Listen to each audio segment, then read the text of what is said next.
নমস্কার বন্ধুরা, daily life with SSA তোমাদের সকলকে জানাই সাদর আমন্ত্রণ। আজকে হচ্ছে 25শে বৈশাখ। আমরা সবাই জানি আজকে কবিগুরুর জন্মদিবস, তাই আমরা চলেছি কবির বাড়িতে তাকে প্রণাম জানাতে। চলো আমরা যাই। আসলে আমরা যেই জায়গাটায় থাকি সেই জায়গাটি কবিগুরুর একদমই বাড়ির সামনে, অর্থাৎ 1 মিনিট লাগে হেঁটে যেতে। তোমরা ভিডিওটা দেখলেই বুঝতে পারবে ঠিক কতটা কাছে আমরা থাকি কবিগুরুর বাড়ির। সারি সারি লোক সকাল থেকে আজকে আসছেন কবিগুরুকে একটিবার প্রণাম জানাতে। বিভিন্ন ধরনের সাংস্কৃতিক প্রোগ্রাম, নাচ গান সবই হয় রবীন্দ্রভারতীতে। আমরা প্রায় 9টার দিকে বেরিয়েছিলাম, যাতে কবিগুরুর বাড়িতে বেশি ভিড় না হয়, আমরা ফাঁকায় ফাঁকায় যেন দেখতে পারি। তোমাদের সাথে গল্প করতে করতে আমরা কিন্তু চলেই এলাম কবিগুরুর বাড়িতে। দেখো, গেটে ঢোকার একটু আগেই বিভিন্ন জিনিসপত্র বিক্রি হচ্ছে, যেমন মেয়েদের কানের দুল, গলার হার, ব্যাগ ইত্যাদি। আর তার সঙ্গে রয়েছে কবিগুরুর ছবি, বিবেকানন্দের ছবি, সব মহিষীদের ছবি। এটি হচ্ছে রবীন্দ্রভারতী বিশ্ববিদ্যালয়। তোমরা সবাই চেনো, নতুন করে চেনানোর কিছু নেই। এই গেটটি দিয়েও কিন্তু আজকে প্রবেশ করতে দিচ্ছে, কিন্তু আমরা ঠিক করলাম মেন গেট দিয়ে প্রবেশ করব। এখানেও দেখো জল, বাতাসা এগুলির ব্যবস্থা করা হয়েছে, যারা আসছে এই গরমে তাদের তৃষ্ণা মেটানোর জন্য। আর এইখানে বিভিন্ন কালচারাল প্রোগ্রাম আজকে অনুষ্ঠিত হবে, তার জন্যেই তার তড়িজড়ি করা হচ্ছে আর কি। এটা হচ্ছে রথীন্দ্র মঞ্চ, এটাও তোমরা সকলেই চেনো, তাও দেখিয়ে দিলাম। দেখো, সব ছেলে মেয়েরা সেজে গুজে দাঁড়িয়ে রয়েছে। আমি আর মাও যাচ্ছি। মা বলছিল ঢুকবে, কিন্তু এখনও যেহেতু প্রোগ্রাম শুরু হয়নি তাই বললাম পরে আসব। আমি আর মা চলেছি হেঁটে, আর একটু গেলেই বাড়ি কবিগুরুর। এই যে এটি হচ্ছে গণেশটকি।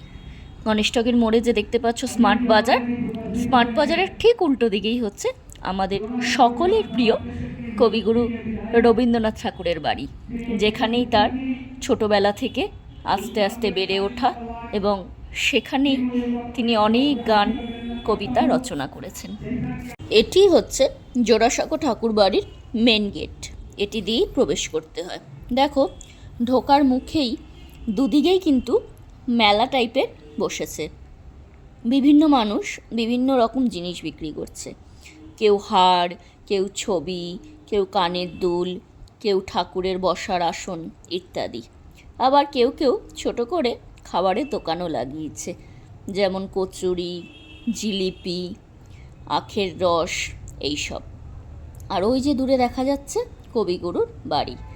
আমরা আস্তে আস্তে কবিগুরুর বাড়িতে কিন্তু প্রবেশ করছি।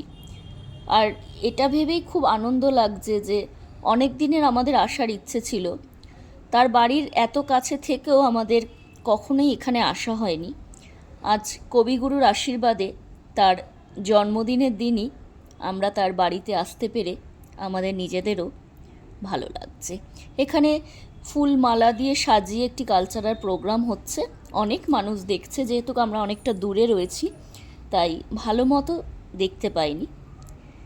আমরা এগিয়ে চলেছি তার বাড়ির দিকে। এই যে রবীন্দ্রভারতী বিশ্ববিদ্যালয়, আর এখানেও বিভিন্ন ধরনের সামগ্রী বিক্রি হচ্ছে, তোমরা দেখতেই পাচ্ছ, বিভিন্ন রকম আর কি। তো আমরা এবার কবিগুরুর বাড়ি প্রবেশ করলাম। দেখো বাড়িটা কত সুন্দর, আর কতটা জায়গা নিয়ে। দেখো অনেক অনেক মানুষ এসেছে, কিন্তু একদমই ভিড়টা মনে হচ্ছে না, কারণ এত বড় জায়গাটা। সত্যি ভীষণ সুন্দর। কবিগুরুর বাড়িতে প্রবেশ করার সঙ্গে সঙ্গেই একটি সুন্দর ফুলের গাছ আমাদের স্বাগত জানালো। আমি এক্স্যাক্টলি গাছটার নাম জানি না, তাই বলতে পারলাম না। তোমরা যদি কেউ জানো কমেন্টে অবশ্যই জানিও। আর এখানে বিভিন্ন ফুলের গাছ রয়েছে, কি সুন্দর করে গাছগুলো কাটা রয়েছে, এবং বিশাল বড় একটি মাঠ রয়েছে। ভীষণই সুন্দর জায়গাটি, তোমরা যদি পারো একবার এসে ঘুরে যেও। আর এই দিকটায় কিন্তু রবীন্দ্রনাথ ঠাকুরের একটি মূর্তি রয়েছে, এবং সেখানে সবাই মাল্যদান করছে।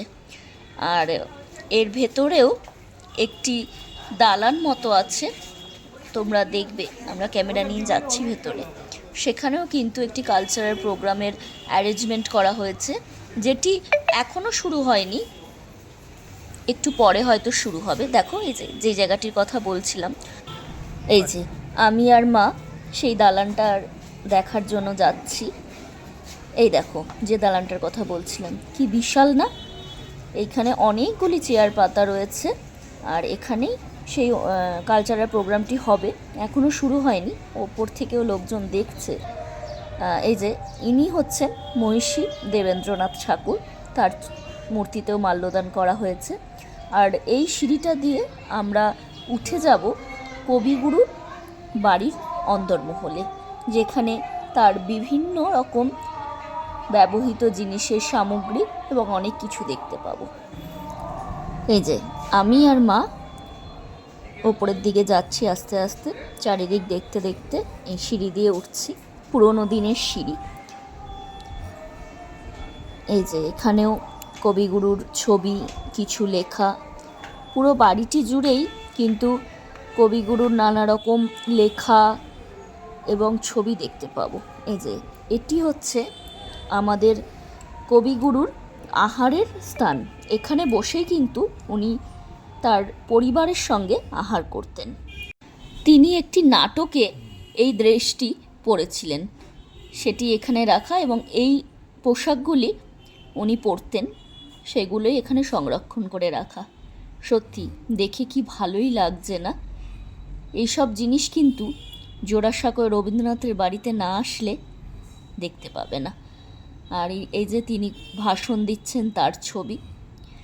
আর এখানে উনি শয়ন করতেন, অর্থাৎ শুতেন, সেই খাট বিছানা পরিপাটি করে কিন্তু আজও সাজানো রয়েছে, এবং তার সাথে চেয়ারও রয়েছে, যেগুলোতে তিনি বসতেন। ছবি, সেই ছবিগুলিতে মাল্যদান করা রয়েছে, আর ফুল দিয়ে খুব সুন্দর করে আলপনা দিয়ে সাজানো হয়েছে। সত্যি খুবই ভালো লাগছে এই দৃশ্যগুলি দেখে।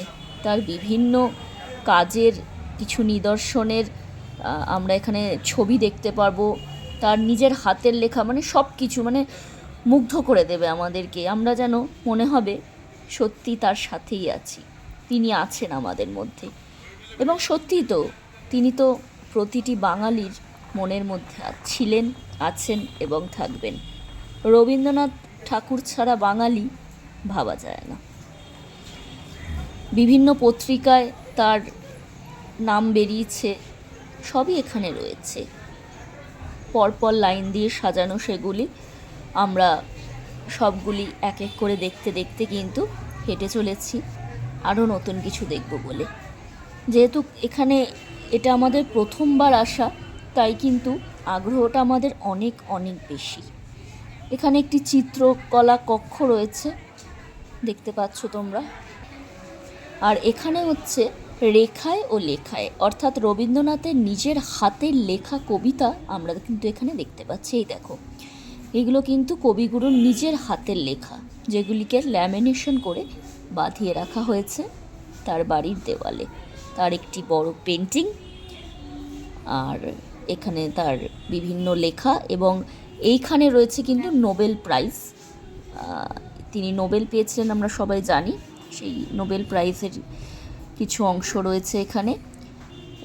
যতই দেখব ততই আমরা মুগ্ধ হয়ে যাব।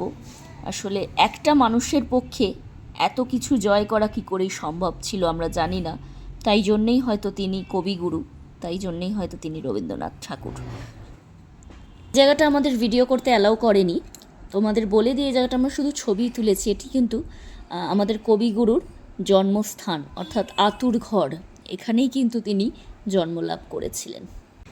এইসব দেখেই কিন্তু আমরা আস্তে আস্তে বাইরের দিকে বেরিয়ে আসছি, কারণ একদিক দিয়ে আমাদের প্রবেশ করালো এবং একদিক দিয়ে বার করে দিচ্ছে। দেখো আমাদের সাথে অনেক লোকই বেরোচ্ছে, এখানে প্রচুর সিকিউরিটি এবং নিরাপত্তাও প্রচুর।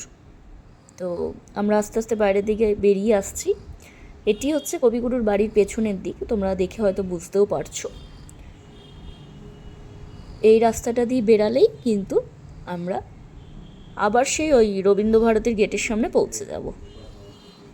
এই যে তার বাড়ির, কবিগুরুর বাড়ির পেছন দিকের গেট এটা, যেটি দিয়ে সবাই বাইরে বেরিয়ে আসছে। ঠাকুরবাড়িতে আমরা কিছু ছবি তুলেছি, সেগুলি তোমাদের সাথে শেয়ার করে নিলাম। তাহলে ভিডিওটা কেমন লাগলো অবশ্যই কিন্তু কমেন্ট করে জানিও। আর আমাদের ভিডিও আসতেই থাকছে, এই ভিডিওটা অনেক লেট হলো আসতে, আশা করি এরপর ভিডিওগুলো তাড়াতাড়ি আসবে। তো যারা চ্যানেলটিকে এখনও সাবস্ক্রাইব করোনি, প্লিজ চ্যানেলটিকে সাবস্ক্রাইব করো, লাইক করতে ভুলো না, কমেন্ট করো। ফিরছি আমরা খুব শিগগিরই নতুন একটা ভিডিও নিয়ে। টাটা।